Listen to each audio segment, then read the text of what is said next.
Good evening and welcome to the Read Down. Tonight on our episode, senators are ruining everything for everybody. A few in particular. We're going to talk about them, plus talk about what's going on in Texas, COVID relief, and so much more. And of course, we'll be reading down the GOP for filth. Welcome to the Read Down.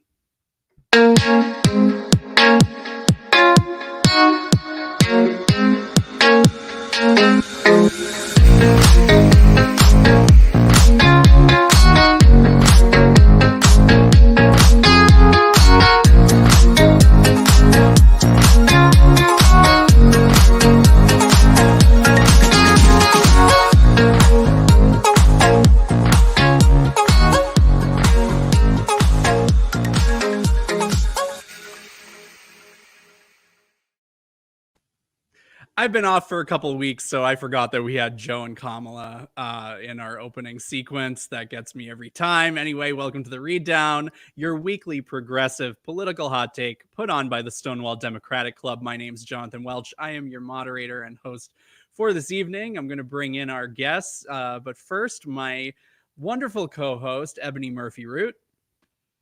Happy Tuesday. We made it. Happy Tuesday. We did. That's not very far. I was being optimistic. See? It's good. That's good. You're a glass half, I almost said glass half empty kind of girl, but you're not. Glass half full. Glass half full. Great to see you, Ebony. I've missed you for the past couple of weeks, so I'm really excited to be back.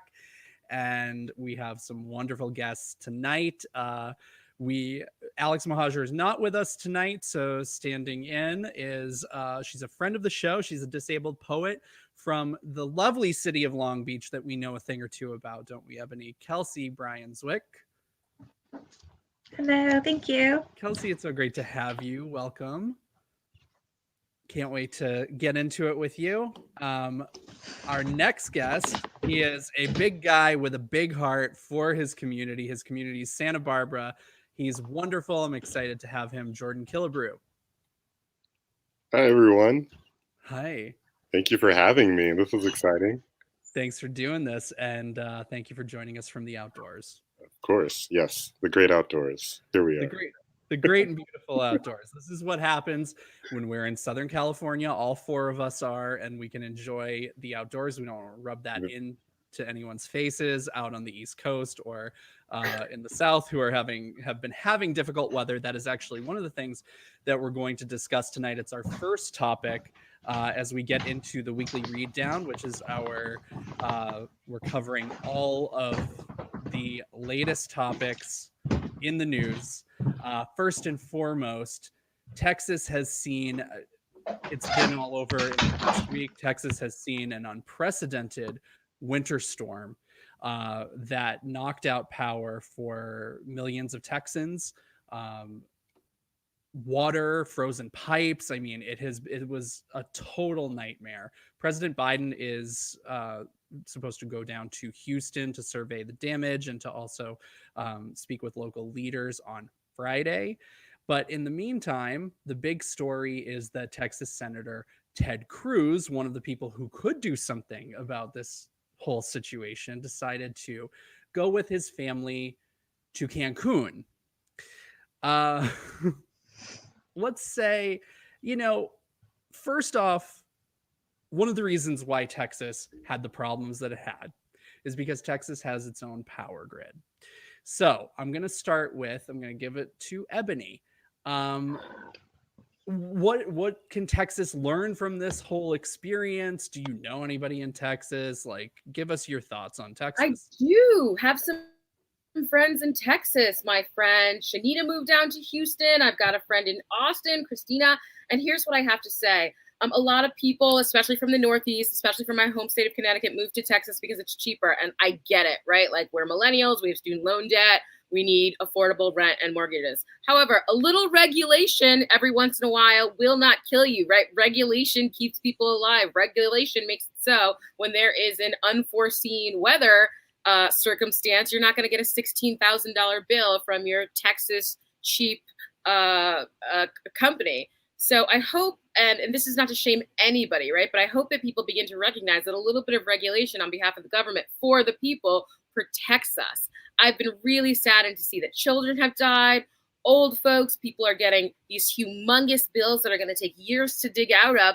And we see that Ted Cruz and Governor Abbott are kind of MIA. So I hope we'll be able to have a real, honest discussion after all of this about the very important role that regulation can play in protecting citizens. And I hope that people are safe. Yeah, absolutely.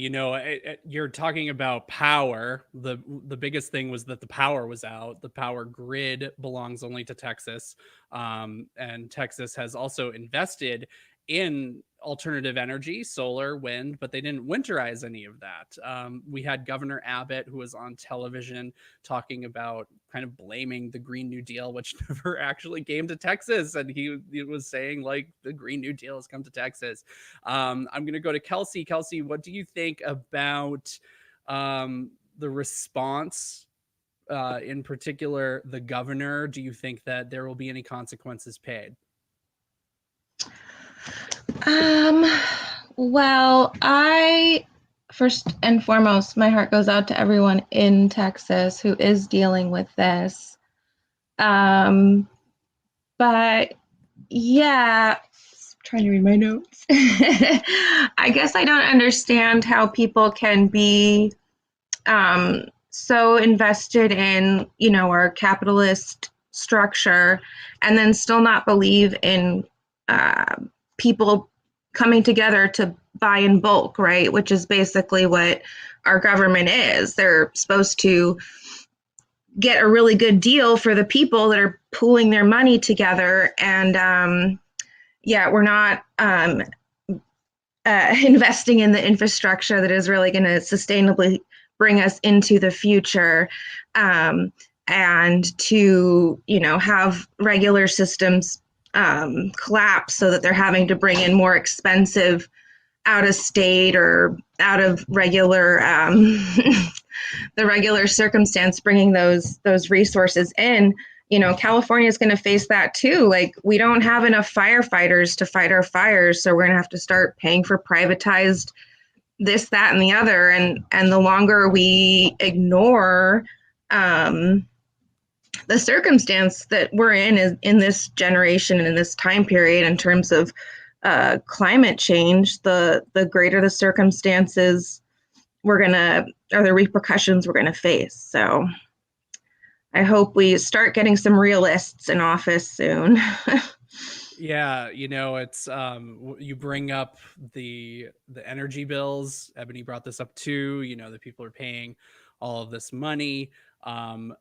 Texas has a system where you can sign on to a variable price structure, which is usually fine. But with climate change, now we have all of this insane winter weather. We're not blaming Texans. I have kind of a sore spot for people who are saying that Texans are getting what they deserve. These are people who really don't deserve this at all. And we're talking about a lot of people who are in the city centers, Dallas, Houston, Austin, very blue areas, but kind of strapped to this red state.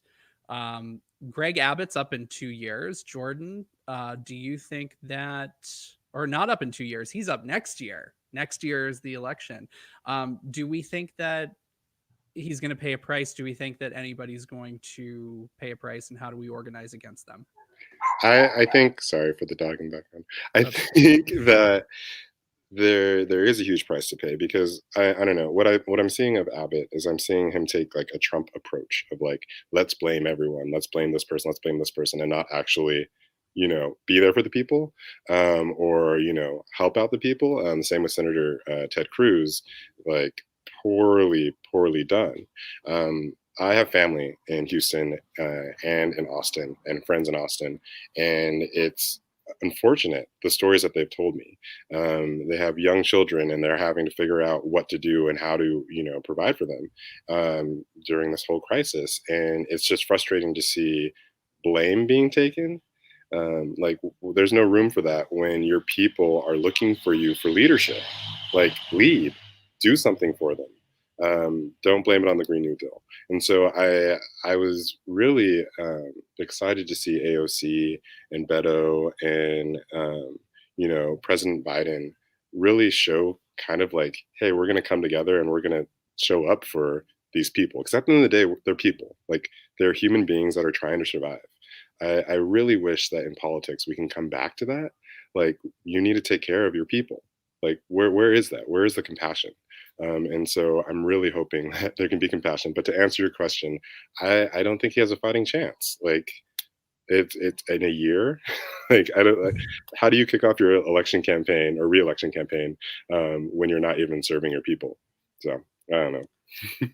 I guess memory should be long. I think we have this like really short-term memory when it comes to politics, when it comes to the news cycle, because things are always changing. Ted Cruz went to Cancun a week ago. We're still talking about that a lot. A mariachi band showed up in front of his house, which I saw yesterday. I wish that I had video. I wish that we could see more of that. People are not letting him forget it. And in particular, you bring up Beto O'Rourke, who ran against him. Beto is running Powered by People, which is his organizing efforts. He's trying to do kind of like a Stacey Abrams to Georgia, as Stacey Abrams is to Georgia, Beto O'Rourke is to Texas, and Beto is doing the organizing and really, really trying to pull people in. And what I will say is, in the 2020 election, it was kind of static. There wasn't, much change, but that could kind of be a good thing because, all of the Republicans showed up. So we will definitely see. AOC raised $5 million for Texans. I mean, this is the job that senators should be doing, right? Like, this is the job. It's a young millennial congresswoman from New York City. I love to see it.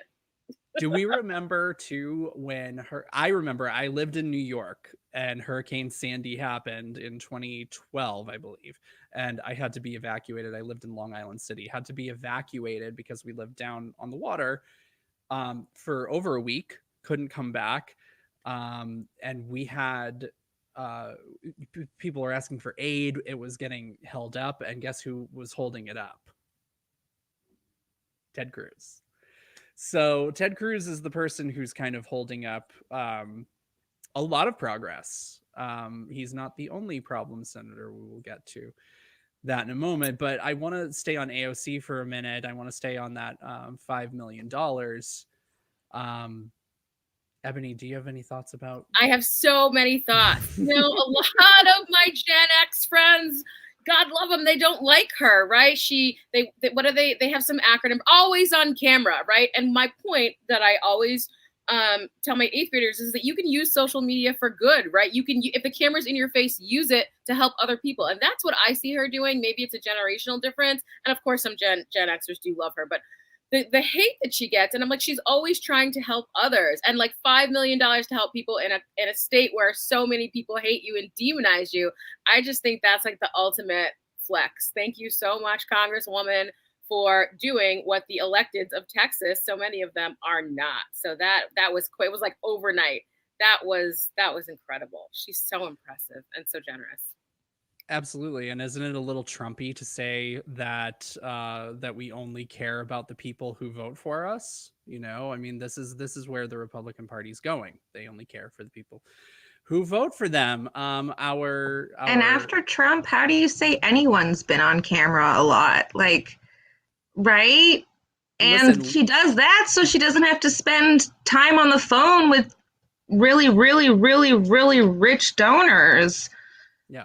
It's connecting with the people, right? Like, you're connecting with everybody. Oh no, she's doing her job. You're also, like, going on platforms that reach everybody, right? Like, you're just doing it en masse, and you're connecting with people through comments, as we are right now. So we have Alex Mohajer, who is usually our other host, talking about how this was the most expensive natural disaster in Texas history.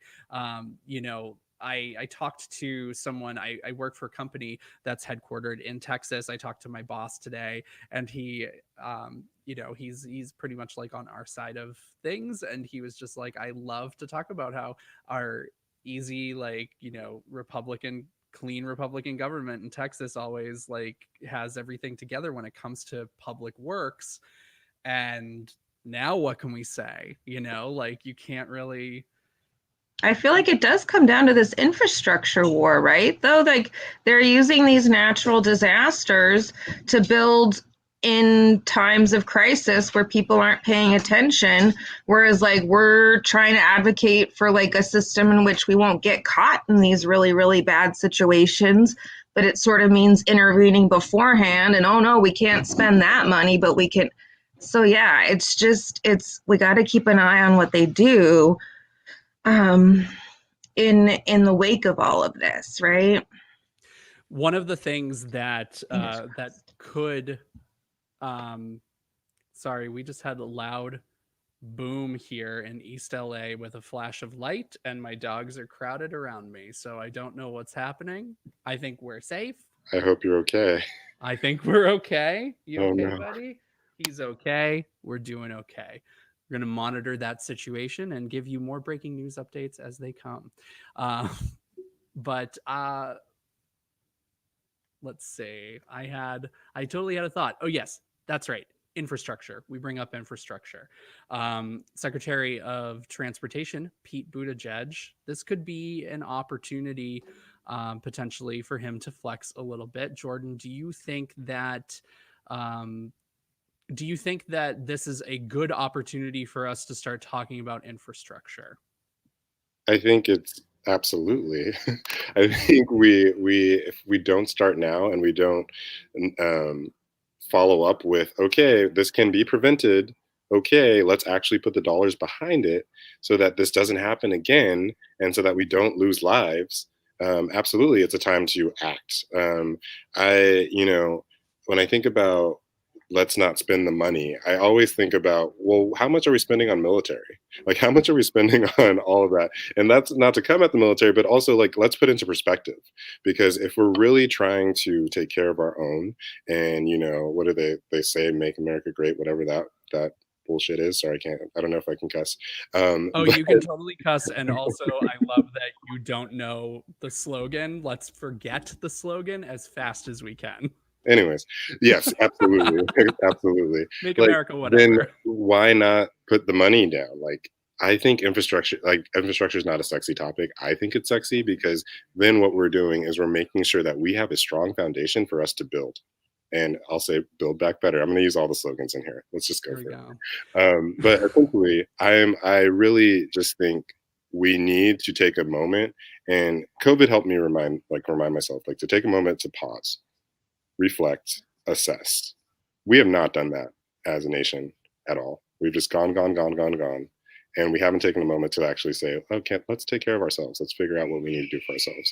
And I hope that we can. I hope that we can take a pause. We can assess what is really happening, because our infrastructure is crumbling. It's like, it's old. We need to fix it. Yeah, it's been decades since we've had infrastructure investment that hasn't been tied to a disaster, that hasn't been tied to an economic crisis. We did have the oh my God, what was it called? It was Obama's big act when he got in 2009. Reinvestment. There we go. It was reinvestment. I believe that I might. There was some acronym. There's always an acronym. There's always an acronym. There's always something, but it was the reinvestment plan. And basically it was about recovery. It was about recovery from the economic crisis that we just had. And it was a response. It wasn't proactive. And I think you could argue that like this would be a response too, but this is also just more an opportunity to say, okay, there are other problems too that we can address under this umbrella. Absolutely. I'm hopeful that, there's so many smart people right now that are involved in government that, we can do something that's not merely reactive, right? And we can do something that's not like, let's have more bubble tests for school children, like something that's really innovative. I don't know, something like the New Deal. I don't know what we might call it, or we can call it something else. But yeah, we can pay to uplift our citizens, right? Like we uplift folks all around the world, which I'm also glad to do with my taxpayer dollars. Just putting it out there. Totally. So money could be spent on infrastructure, but we're talking also about money that the Biden administration is trying to allocate to everything that's going on right now. The other pain in the ass that I want to discuss tonight in the United States Senate, actually, there are a few, but one is on our side. It's Senator Joe Manchin of West Virginia, who, like, I think we all kind of thought like Joe Manchin would be that wild card. He would be the person that we couldn't really trust because he comes from the deepest of red states, and yet he keeps getting reelected as a Democratic senator. This also may be his last term in the Senate because it's getting to be like pretty difficult to elect a Democrat in a state like West Virginia. He's standing in the way of so many things. I want to start, though, with the COVID recovery or the COVID relief plan that President Biden's put forward, $1.9 trillion. Manchin might hold it up because of a minimum wage. He doesn't believe in a $15 minimum wage. Kelsey, when you do that, it's like, I know you have something to say. I just don't get how you could say that you need a small government and then not pay people enough to like cover their own needs. And I don't understand advocating for quote unquote free market businesses that depend on minimum wage shortages. Like if your business isn't profitable without paying people what they need in order to make your product, and like we know America's profitable because the billionaires keep making money while we're all like hoping for the next stimulus, COVID relief check. My city is dotted in homeless people who many of them are working and like living out of their cars or out of like, and then like, how do you, this is a personal thing, this probably should go at the end, but like, how do you spend money on bus stop benches that have a divider so people can't sleep on them while still not spending any money on like permanent homeless shelter housing? Like you got to pay people or this just gets worse. Like, right. And direct relief, of course, is one of the big parts of this relief plan, this $1.9 trillion. And you bring up a really good point about the benches. I saw on Twitter. Defensive architecture, something like that. Yeah. Yep. Very expensive. Like so many resources going to that. Why not divert them to folks that are experiencing houselessness? And like as a disabled person, like it would be much easier if I had a place I could lay down in public because seating isn't comfortable. I either bring my walker so I have, but like I would benefit greatly from being able to lay down a little bit in between this and that and the other. And that's not being considered either. So it's just, Yeah. When we're trying to punish, right? When we're trying to punish the have-nots, right? We're also punishing other people at the intersections. That's so super important. Also, as a non-disabled person, it makes me feel bad to see that this is how we're treating our fellow citizens who are going through a tough time, because we all know that most of us are like a couple paychecks away from being right there ourselves. Yeah. Especially right now, right? Like, I mean, we're in dire straits. We're not seeing student debt relief. I know that is a big topic for all of us, for millennials, for Gen Z. That's part of my rant later. So I'll get into that when we get to the library. But, we're not seeing substantial financial relief. What I did want to bring up before I forget, because I forget so many things and I've been gone for 2 weeks. So God only knows what else is escaping my brain. But I saw on Twitter that there was like a picture of one of the benches at McDonald's, and the like statue of Ronald McDonald that they put in the middle to like with his arms out so that you can take pictures. Somebody said, "Oh my God, was this an anti-homeless like? Is this something to?" Is it a deterrent? Like, oh my God. And you realize that like maybe there are all of these things in place that have more nefarious roots than we realize. And we could really go down a rabbit hole with that. But I want to stay on the topic of Joe Manchin. The minimum wage, that is a problem. $1,400 is also something that a number of senators are saying that they want that targeted to people. Jordan, how do you feel about that? Like, do you think that we should limit that $1,400, or are we shooting ourselves in the foot if we even entertain it? I am not sure. I think first and foremost, Joe Manchin, I think if one senator can hold up something, we need to reevaluate our system, in my opinion, because this is happening over and over again, where one person gets all this power. The 1,400. I'm gonna ask you to come back to me, because I've been on the fence about it my own self. Okay. Ebony, what do you think about $1,400?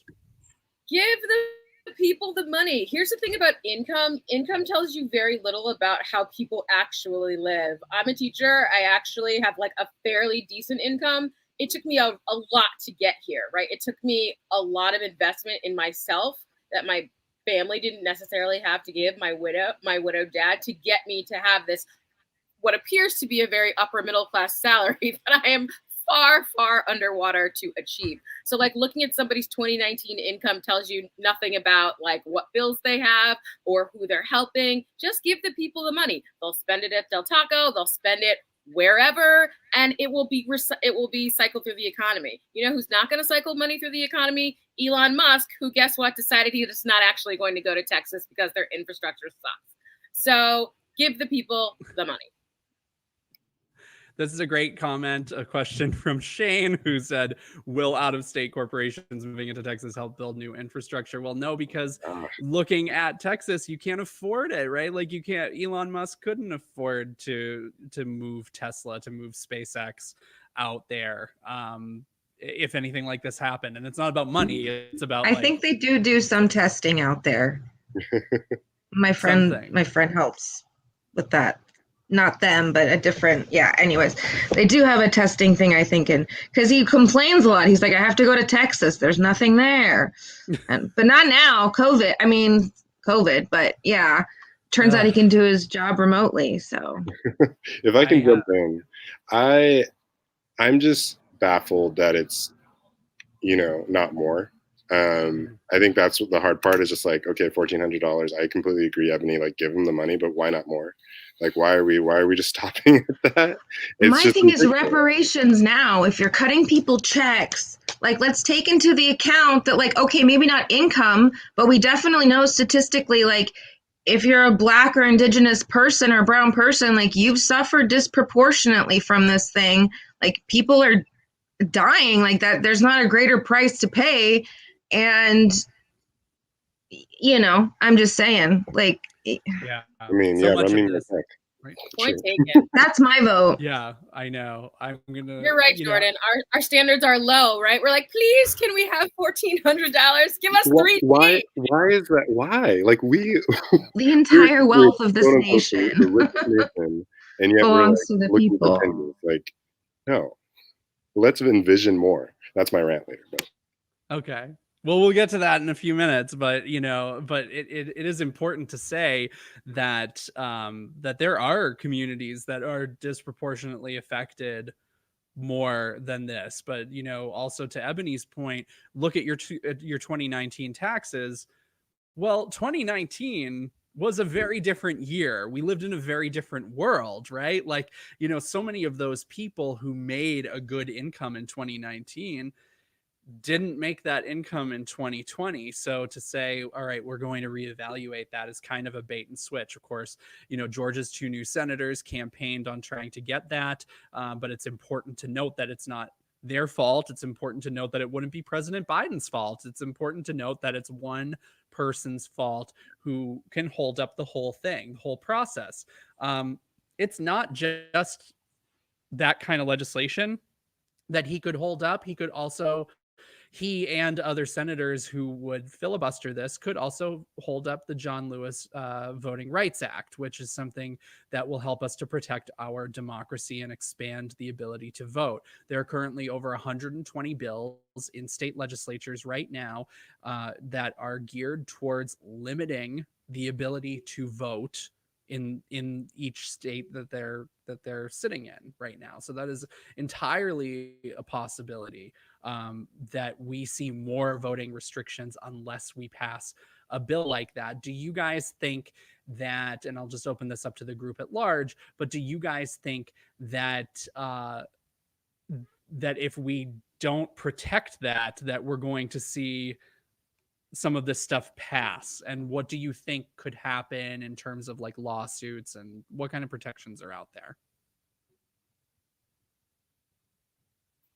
Is this in terms of Manchin's decisions? This is in turn, we're going to come back to Manchin, but I'm talking about the John Lewis Voting Rights Act. I mean, these folks should be so ashamed, right? When he died, we had Mitch McConnell up there preaching and crying, right? And then now, it's very clear that they don't actually want everyone to vote. They don't want a broad swath of the voting populace to vote, because if so, the GOP can't win, right? So their only chance is to limit as much as possible with these fake structural barriers, like keep out the Black folks, keep out the Latinos, keep out the burgeoning Asian American voting populace, keep out the young folks, and just limit it to older white folks who are scared, and then maybe they can win. It's so obvious now. They should be ashamed. It's super, super gross. And if we don't fix this, then we get more Joe Manchins, but they'd have an R after their name. So I say open it up to 14-year-olds so that you're registered in high school, you've got an address, you've learned how to vote, you have a civics lesson on who your local leaders are.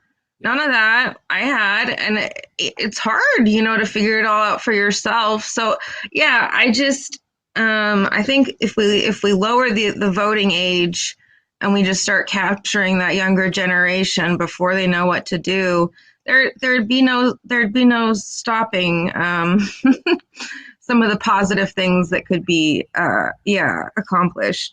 Kelsey, I completely agree with that, because I remember was it 15-year-old me was working at Jamba Juice, looking at my pay stub, like, oh, taxes. It's real. But I can't vote. Yeah. That's not cool. Yeah, if you're a who is Pico? Who are these people? Right? Like, what is that? And this is not a big paycheck. So it was a rude awakening, and then understanding, okay, well then now I have to file taxes. Like what, how does this work? And so it's just really, it's really confusing. And bring it all together. So you're part of the education system. You're looking at, within a couple of years, you're looking at college, you're looking at taking out student loans. You have these decisions, these really huge decisions that I think if you put that in front of me as a 38-year-old adult, I would make different decisions than I did when I was 16, 17 years old and deciding to go to college. You should have more rights at that point, and at the very least pre-registering kids to vote when they turn 18, getting them ready, getting them psyched to do it. I want to go to our local organizer, Jordan. I'm wondering, there must be efforts that could kind of debilitate some of the things that the GOP are doing. Can we organize younger people? Can we organize people to go out in person and do this? Absolutely. I'm like, Stacey Abrams, let's use your model. It doesn't work for every community. And by the way, Jonathan's talking about Healing Justice Santa Barbara, which is for the love of Black people. We're a community-based organization that has made some progress here in Santa Barbara.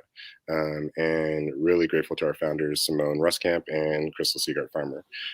But to the question at hand is, there is a model that Stacey Abrams created that really was beautiful. I saw an interview between her and Viola Davis, and Viola asked her, what did you do to reach out to these people that have been kind of disenfranchised?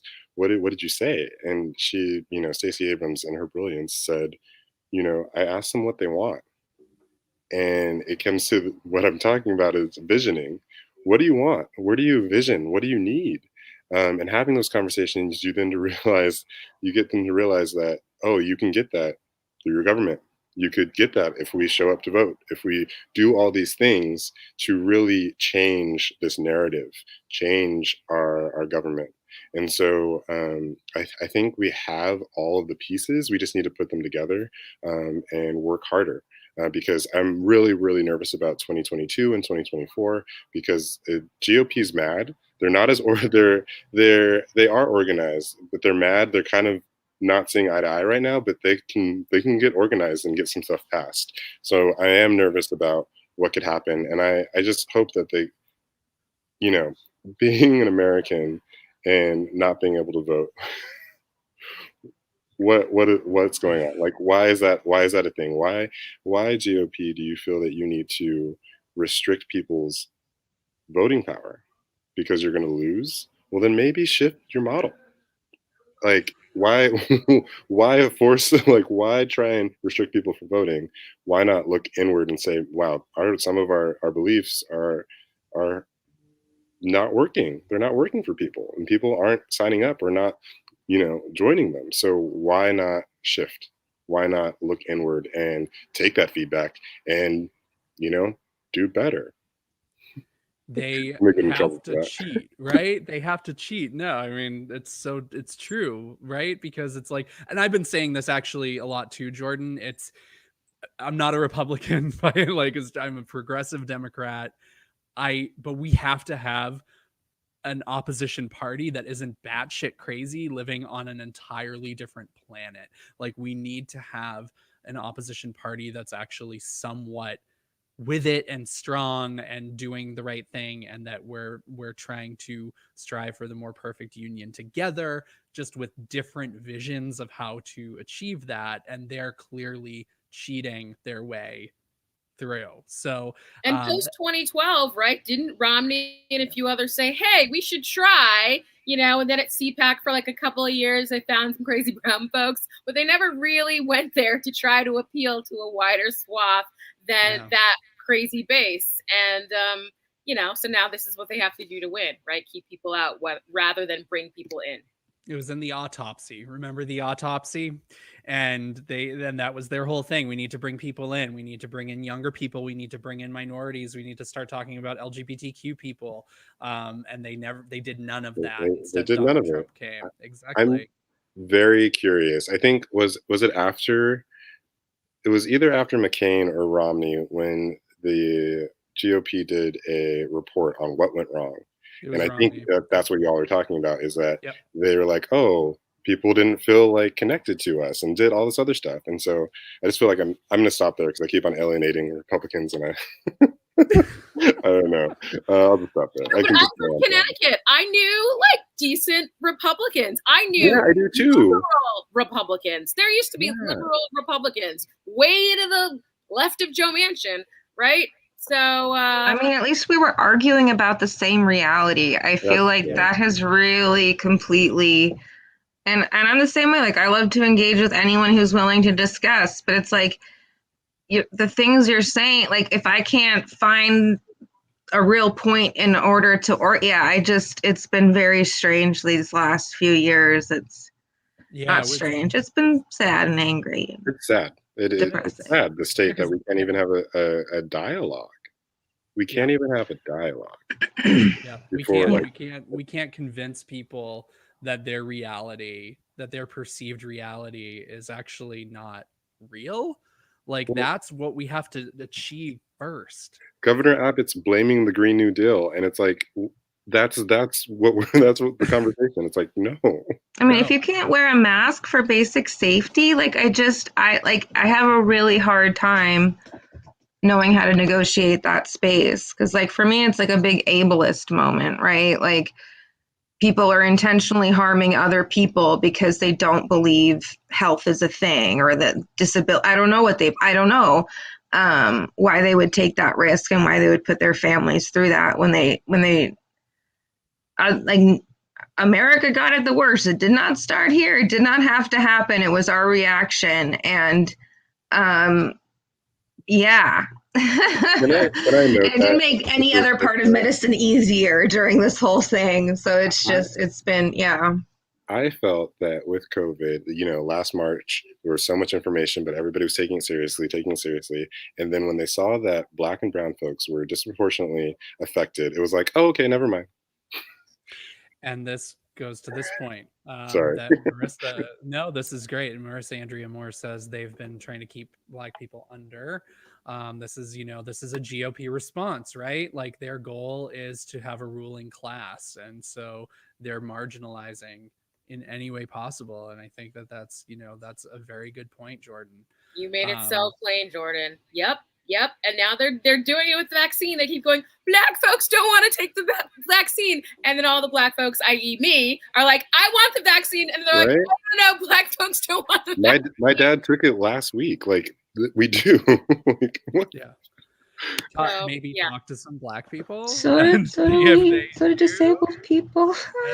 I know, I think, I have some pre-existing conditions. I'm probably, better off than a lot of other people, but I have some stuff that could qualify me faster. And that goes into our next point, is kind of where we are with vaccinations right now. We're at about 1.5 million a day, but of course those efforts are being hampered by this like clunky rollout everywhere, right? And like here in California, it's problematic. And Ebony, I know you've been having some difficulty trying to get yourself a vaccine. I know so many people who are having difficulty. So I want to kind of hear from each of you about where you are and, and what your challenges are with getting the vaccine. We'll start with you, Ebony. I'm fairly tech savvy. I'm signed up with Long Beach Vax. I'm signed up with all of these others. And, last week I got an email from work saying, check now, teachers are eligible. And a bunch of people were able to get, appointments for their first shot. And I was not able to get one. I've been checking Cal State LA. There's one in Gardena. I can't get one in Long Beach. And, I have to be back on campus on Monday. I would like the vaccine. And it just seems like it's not happening. So I'm glad that people are able to get appointments. I myself, who am fairly tech savvy and healthy and am willing to drive far because, there were appointments, I was willing to drive up to 100 miles to go, could not get one. So access is an issue. How much there are of the vaccine is an issue, but people are not able to get it. Even the very same folks of color who we are told over and over again in the media do not want it, who do want it. And Kelsey, you're also a Long Beach resident, and Ebony and I have talked about this on previous episodes with other guests too, that like Long Beach is actually doing a really good job in terms of when you weigh that up against other cities, other municipalities and counties. Like Long Beach is kind of a model. How are you doing as a disabled person there? I think we're lucky to have not been lumped in with LA County because we are like the 5th or 6th biggest city in California. But yeah, I didn't expect to have access to it until March or April. And I'm sort of feeling like sad about it as it's going on because, as people do get access, you're like, oh, I guess I'm not as important or whatever. But yeah, I know that teachers have, which is a big thing. But my parents, even who are like 75 and almost 70, like, they kept trying to sign up through the usual methods and then ended up having to get like a link or something from someone that like worked, and they are qualified. It was just like, it was a little bit schmursh in terms of how to get through. And it seems like they figured out some of those kinks. But yeah, I'm like, can I just have like a 70-year-old bigoted person's, who doesn't want to get it? Can I just have their vaccine? But I don't think that's going to happen. But I do know like there's been a little sketchiness here and there. But yeah, I'm glad that more people want to get it than it's available versus like some other narrative prevailing. I think most people in general have a good common sense. So I'm hoping that prevorals. I wish I could just give you Marco Rubio's vaccine instead. Like I could just I would take it. Right, steal it. Jordan, I know personally I will take a needle with like masking tape on it that says vaccine and it's like misspelled at this point. I will do whatever I need to do. Is it Johnson & Johnson? That's going to be less effective than I'll still take it. I'm fine with that. But Jordan, your dad got it. What do you have any words on that experience? Like how easy was it for him and how are things up in Santa Barbara? So my dad's actually down in the Inland Empire, but he said, signing up was relatively easy. It just took him like 3 or 4 hours. He showed up, had to wait 3 or 4 hours to get it. But he's older. I'm sure he had a book and he was fine. I think in Santa Barbara, what I am concerned with, my partner is a teacher, and I believe they're going to go back to school in a couple weeks and be on campus. And I'm just like, well, are they going to give you a vaccine before that? And so unclear on where they're at with that. I think being, within 100 miles of a huge population center like Los Angeles has its effects where we may not be getting that many vaccines in comparison, but at the same time, I do know people that have driven down to LA to get it. So it's an interesting time. I think vaccines are going to be rolled out really quickly from what was, I think, reported today or yesterday. And so I'm interested to see where that goes. I work at a nonprofit, so I know that I'm like at herd immunity, like they're not, I'm like at the end. But hopeful that I would be able to get one relatively soon, maybe end of summer, fall. I know my New York City friends have all told me that they are getting the vaccine, that about 25 to 30% of all New Yorkers are eligible based on health conditions. And basically, you don't need to go through your doctor. You just say, like, this is my condition, and you check it off on the form and you go get the vaccine. And they're doing it and they're making it happen. So it's a different story in every city, every state, every county. And, I think that we're having a little bit of a kind of difficult time here in Los Angeles. We really don't have any time, but I did want to talk about how this is all kind of coming down on Governor Newsom's shoulders a little bit with the recall efforts that seem to be going forward. We've supported Governor Newsom here at Stonewall. We continue to support Governor Newsom. Recalls are really difficult. They bring up a lot of really unfortunate things and kind of give an advantage to the right in this case, because, we're basically trying to remove the leader of our party here in the state, or kind of, the figurehead at least. And it's pretty rough. Anybody have any quick thoughts on recall?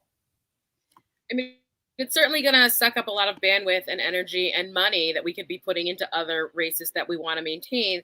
And the other thing that I'm seeing are these folks who are using sort of our diverse population and these like racial wedges to gin up anger against Governor Newsom. So like, I hope that he would, appoint a Black woman to the Senate seat. He didn't. We've got Padilla, great, but there are people who are angry about it, right? And so then there are people who are using that to like gin up discontent among various communities, the Latinx community, the Asian American community, amongst Black folks, and they're using, misinformation and disinformation, and that's really concerning to me, because for folks who don't vote a lot or are a little bit less informed, this is kind of how they're being brought into this, and that is making me very nervous. And so I think folks, those of us who are in the know, really need to fight back with clear information about what this really is, because this is not meant to help progressives or folks of color at all. It's like a catch-all for whatever grievances you might have against the governor. And that is just, not the way. It's great that we have recall elections, I think, in California, because we have that ability. If we see somebody who, wouldn't it have been wonderful to recall Donald Trump when he was in office? But, at least, I guess, I don't know. Anyway. We tried though, right? Twice?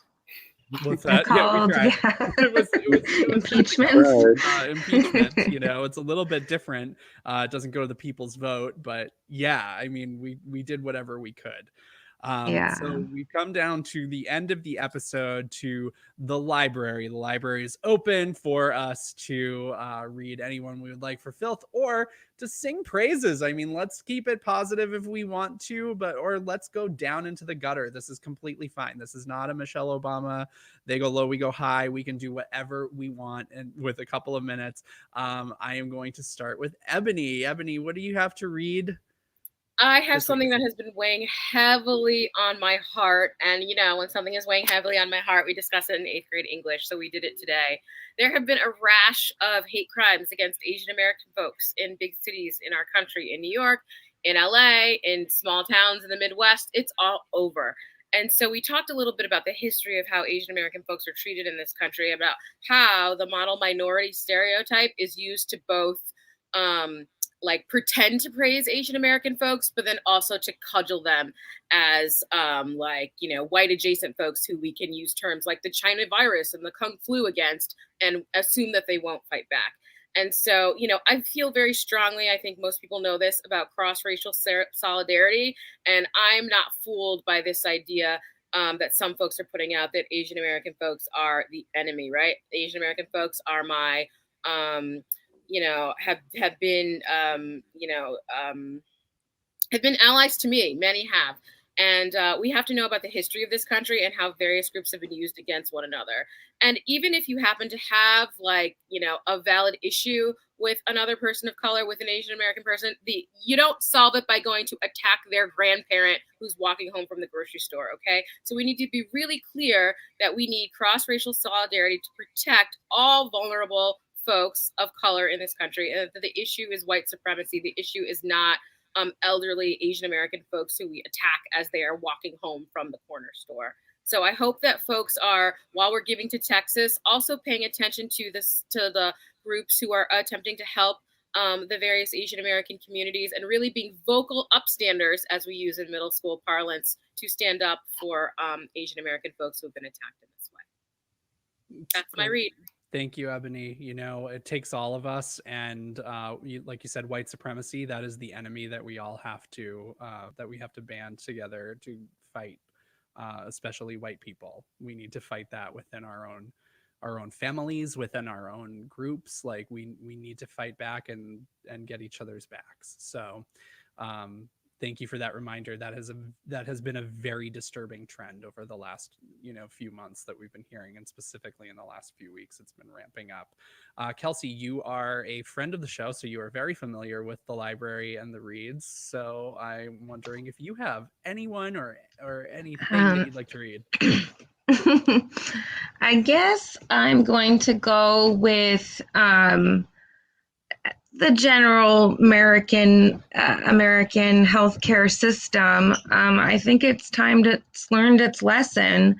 I know we've all been frustrated I know many of us have been frustrated in terms of getting vaccines and the things we've had to give up in the last year. And for many of us in the disabled community, like that's a typical year. But it's been even harder to get regular services and appointments. I've had to give up physical therapy entirely, and I'm still paying the same premium rate because the disability courts are also backed up and my case anyways, I'm just saying, I hope that we really pay attention to this moment going forward, and even if it takes long-term organizing, we find the will and the way to make it happen, so that people can just grow to their potentials, and we can all have that American dream. So thank you also for inviting me to speak. Kelsey, as part of this group. It's so great to have you, and you know, long-term organizing is always worth it, you know, so it's something that we should always be putting our energy into. It may not have a short-term payoff, or the payoff may be small, but I don't want to get too deep into that because that's also part of my read too. So let's go to Jordan. Jordan, do you have a rant that you would like to go on for a moment? Absolutely. I have a couple, but first and foremost, I do want to apologize because I never cussed, and I guess I just feel comfortable around y'all. And I also didn't mean to alienate anyone because at the end of the day, we all need to come together and have a conversation and have be on the same playing field. But my rant is more so just, the narrative that we are fed. How do we envision a world that's better, that actually serves all of us, that we can do this? And so for me, it's really just about envisioning, not taking what's given to us, but actually seeing what we can build and how we can, again, like, build back better. Here we go. And because I think that's why folks, we talked about how folks dislike AOC. It's because she's shifting that narrative, she's changing it, and she's successful at that. And I think that's the thing that we need to recognize, is that we have this power to shift that narrative. We have this power to form a society that works for us. I really, really am worried about the relationship between our government and the people, because I see it becoming, kind of wider and wider gaps apart. And I'm hoping that we can, have a better relationship with our government. It's like a really bad relationship, and we need to assess it and evaluate it. And hopefully we can come together so that, the government's actually serving the people. Just a thought. Absolutely. Listen, um, we are a government of the people, by the people, for the people. I come up Are we as far though? as we're Sorry. supposed to be. We're supposed to be, right? We're supposed to, and I always say more perfect union. We're always supposed to be a more perfect Perfect. union. And that's something that we have to fight for. And in terms of slogans, like you keep saying, build back better, I always say more perfect union. Like, I mean, these are just principles that we have to keep in mind. And I guess that goes into a little bit of what I wanted to say tonight, which is that I remember really well back in 2009. Some of you kids may remember that. I was here and witnessing wonderful things as Barack Obama became president of the United States, but we were expecting that the new president of the United States, would just come in and fix everything, every problem right off the bat. It's incredibly hard. It's incredibly hard to move anything in Washington. I've seen a lot of people disappointed in Joe Biden in his first 30 days. I want to applaud President Biden for making it past William Henry Harrison and his 32 days in office. So now he is past that benchmark, which is great. But he has only been in office for a month. That's it, 1 month. You can't fix everything in a month. He is doing the best that he can. That doesn't mean that we can't hold him accountable. There are campaign promises that he made that we are hoping he is going to move on. There are campaign promises that other people made for him. Student debt relief is one of those. There's more that can be done, but there's also more that can be done by more people. It's not all the president of the United States. As we talked about earlier, Joe Manchin is a senator who is throwing a wrench in almost everything that's coming out right now, just to show that he has some political power, I guess. I don't really understand what his vantage point is. We didn't even get to how he's opposing Neera Tanden as OMB director. He's now saying that he might not approve Deb Haaland as Interior Secretary. He knows that he has the power, and he's throwing it around in the dumbest way. We have the ability to hold our leaders accountable. Joe Manchin may not be your senator, but give him a call. I mean, we need to move on things, and it's much more than just the president. And as far as the president goes, he doesn't have a magic wand. There are a lot of things that he can fix. There are a lot of things he's already fixed. There are a lot of things that he has yet to do. We do have to give him some more time, but we also have to push him. So I know that this sounds like a bit of a message from the mayor of LA. The big joke is, when it comes to COVID, like, we're open, but we're closed. We're closed, stay home, but you can go to restaurants. You can't see people outside of your household, but instead maybe meet up with them at the mall. Like, it's just, it's confusing. We have to hold leaders accountable, but we also have to give them space and time to do the job. And that's all I'm asking people to do, is to hold them accountable in a positive way, push them, but don't get disappointed too soon, because unfortunately things take time, and it takes a lot more than one person to fix every problem we have. So target the people that you know you need to call, that you need to write to, that you need to focus on to make sure that they move in a better direction, so that we can actually get things done, because it takes a village, not just one person. That's my read, and that has been the read down this week. I am so thrilled that we had such a great panel. Thank you guys so much. How do we find you guys? Kelsey, you're at The Exquisite Poet. Do you have anything you'd like to plug for us, or how do we just follow you? Yeah, I post a lot of my poetry. It's on Instagram and not as much on Twitter, but I'm learning. So hopefully soon. Thank you again. Poetry and 280 characters or less. You can do it. That's bigger than a haiku. It's true. You have so much room. Jordan, how do we follow you? And do you have anything you'd like to clue us in on? Absolutely. JordanKillebrew.com. You can find me there and connect with me there. And, you know, it's Black History Month. And as a person that's connected to all the Black orgs in Santa Barbara County, we have a very rich Black history here. On Friday, we have Black is Beautiful Showcase, which is a national showcase. And we also dive into the history of Santa Barbara. And I'm the MC. So that's just go to hjsb.org and you'll be able to find those events and sign up and learn about Santa Barbara County. And of course, see some beautiful, awesome Black talent from across our nation. Jordan, I've been threatening to come up to Santa Barbara because I may have a nervous breakdown, a planned nervous breakdown, and just go stash myself away in a hotel room somewhere in Santa Barbara and just enjoy the city. You are plugging it so well, and that's yet another reason for me to go and enjoy Santa Barbara. So thank you so much.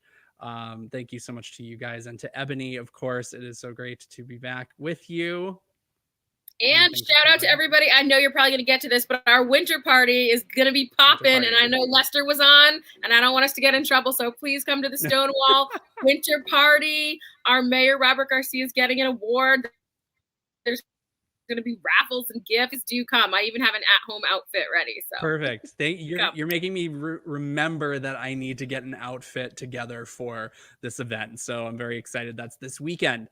So get your tickets. Go to stonewalldems.org. The Read Down has been a production of the Stonewall Democratic Club. You can join our organization for as little as $25 a year. You can visit us at stonewalldems.org. We are throwing a winter party this weekend, but we are also doing a lot of organizing, phone banking, text banking, and getting out there to try to make a difference and turn things around. So take a look at us. Join us again on the Read Down every Tuesday night at 6 o'clock on YouTube, Facebook, and various places. It's been a pleasure. We will see you again next week, and goodbye.